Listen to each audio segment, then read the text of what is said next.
Assalamualaikum warahmatullahi wabarakatuh. Mudah-mudahan siswa-siswi semuanya dalam keadaan sehat walafiat dan dalam lindungan Allah Subhanahu wa ta'ala. Baiklah, pada pertemuan kita kali ini kita akan membahas materi mengenai klasifikasi keanekaragaman hayati. Khususnya untuk pertemuan kali ini kita akan membahas mengenai perkembangan sistem klasifikasi. Adapun tujuan pembelajaran kita adalah untuk mengetahui tujuan dari klasifikasi, kemudian manfaat dari klasifikasi, dan bagaimana perkembangan sistem klasifikasi. Baiklah, kita mulai materi ini satu persatu dan tolong simak dengan baik. Klasifikasi keanekaragaman hayati. Keanekaragaman makhluk hidup yang melimpah sangat sulit dipelajari. Oleh karena itu, perlu dilakukan pengelompokan atau klasifikasi makhluk hidup. Klasifikasi yang dilakukan oleh para ahli biologi mempunyai beberapa tujuan, yaitu yang pertama, mendeskripsikan ciri-ciri makhluk hidup untuk membedakan tiap-tiap jenis agar mudah dikenali. Kemudian yang kedua, mengelompokkan makhluk hidup berdasarkan ciri-cirinya. Yang ketiga, mengetahui hubungan kekerabatan antar makhluk hidup. Dan yang keempat, mengetahui evolusi makhluk hidup atas dasar kekerabatannya. Selain itu, klasifikasi juga memiliki manfaat yang secara langsung dapat diterapkan bagi kepentingan manusia. Manfaat klasifikasi makhluk hidup bagi manusia antara lain yang pertama, klasifikasi memudahkan kita mempelajari makhluk hidup yang beraneka ragam. Kemudian yang kedua, klasifikasi dapat digunakan untuk melihat hubungan kekerabatan antar makhluk hidup yang satu dengan yang lain. Contoh, harimau memiliki hubungan kekerabatan yang lebih dekat dengan kucing daripada dengan komodo, karena harimau dan kucing memiliki persamaan lebih banyak. Yang ketiga, klasifikasi dapat digunakan untuk mengetahui ciri-ciri dan sifat setiap makhluk hidup. Dan yang keempat, klasifikasi dapat digunakan untuk mengetahui adanya saling ketergantungan antara makhluk hidup satu dengan makhluk hidup yang lain. Sekarang kita lihat perkembangan sistem klasifikasi. Nah, kita ketahui klasifikasi ini selalu berkembang sejalan dengan perkembangan ilmu pengetahuan dan ilmu yang khusus mempelajari klasifikasi ini adalah taksonomi. Kita lihat sekarang bagaimana perkembangan dari sistem klasifikasi. Yang pertama, klasifikasi sistem artifisial atau buatan. Sistem ini menggunakan struktur morfologi, anatomi, maupun fisiologi, terutama alat reproduksi dan habitatnya. Sebagai dasar pengklasifikasian,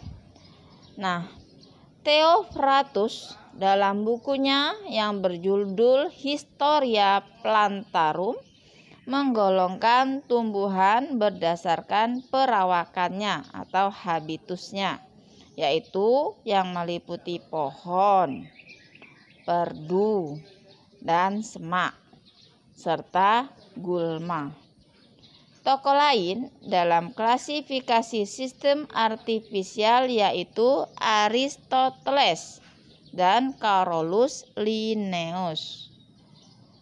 Dalam bukunya Historia Animalum. Aristoteles membagi makhluk hidup menjadi dua kelompok berdasarkan ada tidaknya klorofil dan kemampuan berpindah tempat, yaitu kelompok tumbuhan atau plante dan kelompok hewan atau animalia. Carolus Linnaeus mengelompokkan tumbuhan berdasarkan alat reproduksinya.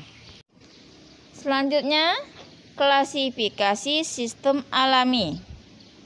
Perintisnya adalah Michael Adams dan Jean Baptiste de Lamarck. Sistem ini menghendaki terbentuknya kelompok-kelompok takson yang alami. Artinya, anggota-anggota yang membentuk unit takson terjadi secara alamiah atau sewajarnya, seperti yang dikehendaki oleh alam. Klasifikasi sistem alami menggunakan dasar persamaan dan perbedaan morfologi secara alami atau wajar. Contoh klasifikasi sistem alami adalah sebagai berikut. Yang pertama, berdasarkan cara geraknya. Hewan berkaki, hewan bersayap, hewan bersirip. Nah, berdasarkan penutup tubuhnya, hewan bersisik, hewan berbulu, hewan berambut, dan hewan bercangkang. Adapun pada tumbuhan dibedakan menjadi dua kelompok, yaitu kelompok tumbuhan biji berkeping 1 monokotiledon dan biji berkeping 2 dikotiledon. Klasifikasi sistem filogenetik muncul setelah teori evolusi dikemukakan oleh para ahli biologi. Sistem ini pertama kali dikemukakan oleh Charles Darwin pada tahun 1825. Menurut Darwin, terdapat hubungan antara klasifikasi dengan evolusi. Klasifikasi sistem filogenetik disusun berdasarkan jauh dekatnya hubungan kekerabatan antara takson yang satu dengan takson yang lain. Selain mencerminkan persamaan dan perbedaan sifat morfologi, anatomi, serta fisiologisnya. Sistem ini juga menjelaskan bahwa semua makhluk hidup memiliki kesamaan molekul dan biokimia, tetapi berbeda-beda dalam bentuk luar, faal, tingkah laku yang dapat diamati, dan pewarisan keturunan. Contoh klasifikasi sistem filogenetik adalah klasifikasi yang dilakukan oleh R.H. Whittaker yang dikenal dengan sistem 5 kingdom. Perkembangan sistem klasifikasi yang pernah diperkenalkan oleh para ahli taksonomi sebagai berikut. Yang pertama, sistem 2 kingdom, yaitu Carolus Linnaeus 1758, membagi makhluk hidup menjadi dua, dunia hewan dan tumbuhan. Kemudian, sistem 3 kingdom, Ernest Haeckel, yaitu pada tahun 1866, membagi makhluk hidup menjadi dunia hewan, dunia tumbuhan, dan dunia protista. Sementara Anthony van Leeuwenhoek juga membagi makhluk hidup menjadi 3 kingdom, yaitu dunia hewan, dunia tumbuhan, dan dunia jamur. Yang ketiga, sistem 4 kingdom, yaitu Covellan 1956, membagi makhluk hidup menjadi dunia hewan, dunia tumbuhan, dunia protista, dunia monera. Nah, pendapat lain misalnya Edward Catton 1939. Membagi makhluk hidup menjadi dunia prokariota, dunia fungi, dunia animalia, dan dunia plante. Serta yang keempat, sistem 5 kingdom oleh Robert H. Whittaker, yaitu 1969.